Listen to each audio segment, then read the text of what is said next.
Baru-baru ini viral video Satpol PP Pesta Pora. Rombongan Satpol PP itu berjoget sambil menikmati alunan musik di sebuah ruangan besar.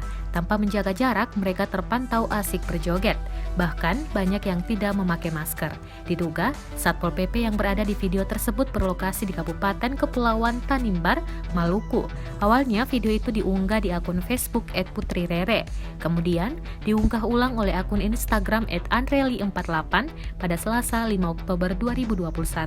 Satpol PP Kabupaten Kepulauan Tanimbar sedang berpesta pora di masa pandemi. Mereka telah mengabaikan aturan yang dibuat, tulis Putri Rere di akun Facebooknya. Hingga kini belum ada klarifikasi dari pihak Satpol PP Kabupaten Kepulauan Tanimbar, Maluku mengenai acara pesta ini. Dalam unggahan video viral, Satpol PP ini belum diketahui pula lokasi dan waktu kejadiannya.